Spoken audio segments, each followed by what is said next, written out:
this is one of the most requested topics for me to break down in terms of how to write transitions.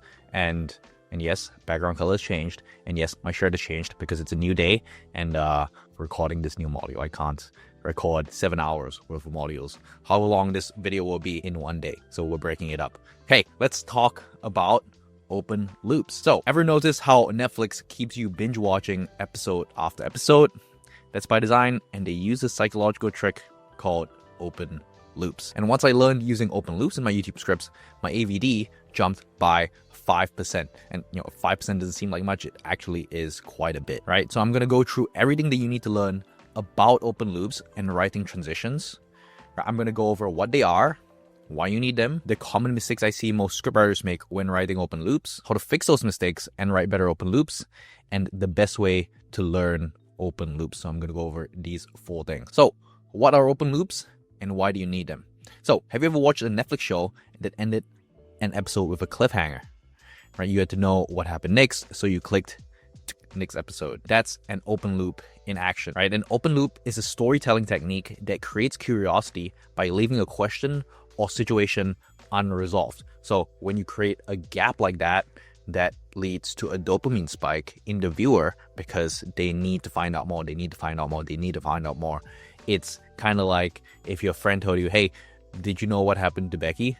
Like, did I tell you what happened to Becky? And you're like, no. And she's like, oh, never mind. I don't want to tell you, right? That's called an open loop, right? So you can go up to your friends and you can freaking open loop them, right? One of the things that you can do to create a curiosity gap that really like pulls the viewer in. It's also a great way to do storytelling, right? That's why it's important to understand how to write these open loops. So when done right, open loops keep viewers watching because they want the answer, right? And it boosts engagement because people stay for the payoff. Increases retention because unresolved curiosity keeps them glued to the content. This is stuff you guys know, right? And this technique is used in movies, TV shows, books, and especially in YouTube videos. YouTube rewards videos that keep viewers watching, so the longer someone stays on your video, the more likely the algorithm is to recommend it to others. That's really the core function of open loops. It's to get people bought in, right? And you could consider it the setup that we learned in the payoff, right? The open loops is the setup, and then there's kind of a build up, and then you pay it off afterwards, right? Good open loops, better retention, more views. Simple as that, right?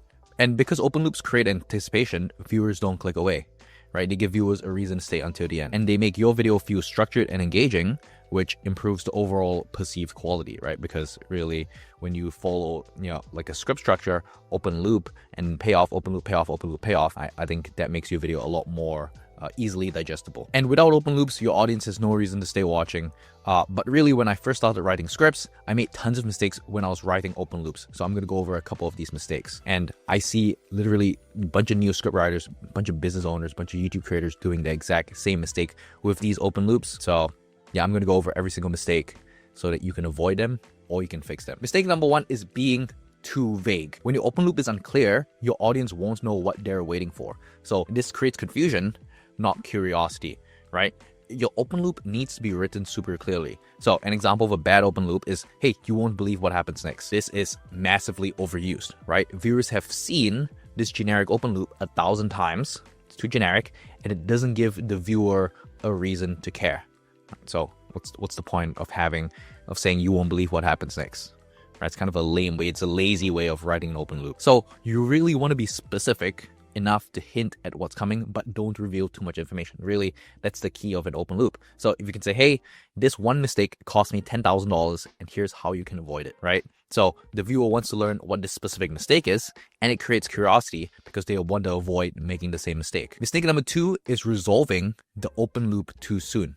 So if you answer your open loop immediately, there's no tension being built up, right? So the viewer gets the payoff without having to watch the rest of the video.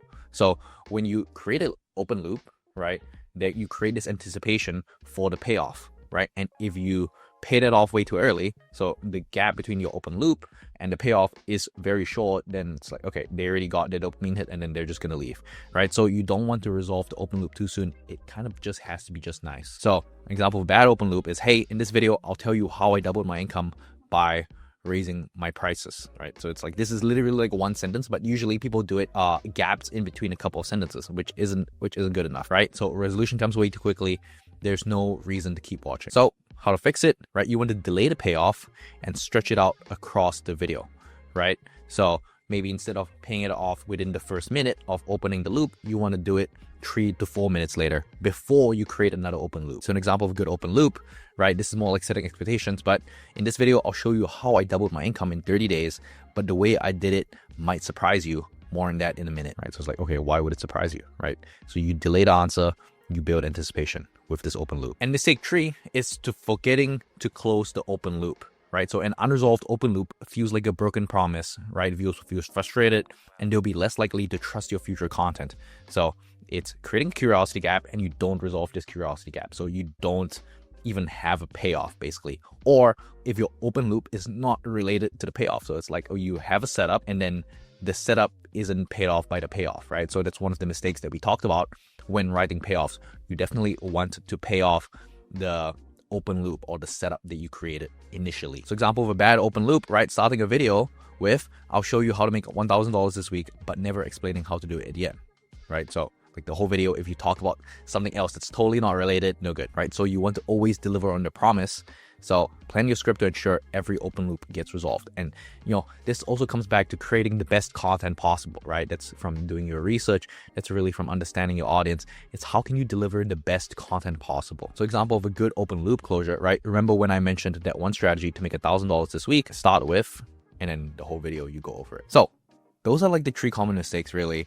And now that you know how to avoid those common mistakes, you can start writing perfect open loops for your scripts. And you can do that with my 4-step open loop framework. So these are kind of a couple requirements for what I deem to be a strong open loop. You don't have to have all of these requirements, but this is more of a guideline when writing these open loops. So let's look at this, right? Number 1, start with curiosity, right? Ask yourself, what unresolved question will keep my audience watching? So how did I double my income in 30 days? What's the number 1 mistake every beginner makes on YouTube?